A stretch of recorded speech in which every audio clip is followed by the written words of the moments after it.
আগস্টেই আপনার আমি মনে করছিলাম যে আন্দোলন পরিণতির দিকে যাচ্ছে, তখনই আমি মেসেজ পাঠিয়েছিলাম যে যখন আপনার 6 তারিখে ঠিক করেছিল তারা গণভবন বিভাগে যাত্রা করবে, এটা আমি মেসেজ পাঠিয়েছিলাম যে 6 না 5-এ করতে হবে।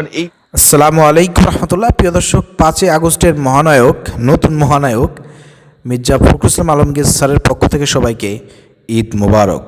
চলেন প্রিয় দর্শক, আমরা এখন একটু আপনাদেরকে জানাবো 5 আগস্টের নতুন ইতিহাস, কিভাবে আমাদের শ্রদ্ধেয় মির্জা ফখরুল ইসলাম আলমগীর স্যার 5 আগস্টের মহানায়ক হইলেন, কিভাবে তিনি আপনার এই 5 আগস্ট ঘটাইলেন, সেই বক্তব্য তার কাছ থেকে আমরা শুনে আসি।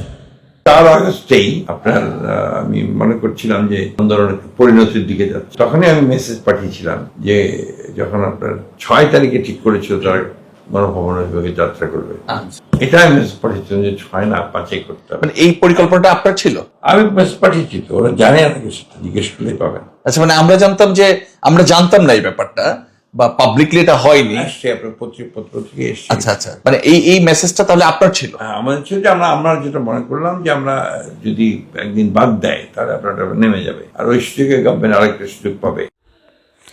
প্রিয় দর্শক, অবাক হওয়ার কিছুই নাই, এভাবেই যুগে যুগে ইতিহাস পাল্টে গিয়েছে। ঠিক আছে, খলনায়করা হয়ে গেছে নায়ক, আর নায়করা হয়ে গেছে খলনায়ক। এটাই হচ্ছে পৃথিবীর ইতিহাস। ঠিক আছে, তো তেমনটাই আমরা দেখলাম।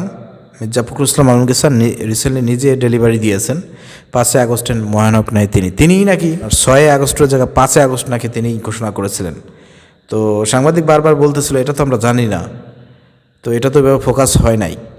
তো হাসিব মাহমুদ সজীব ভূঁইয়া, যিনি এই ঘটনাটা দিয়েছিলেন, তাকে আমরা বলবো যে আপনি আসলে সত্যটা প্রকাশ করেন, নাহলে কিন্তু ইতিহাস বিকৃত হতে পারে।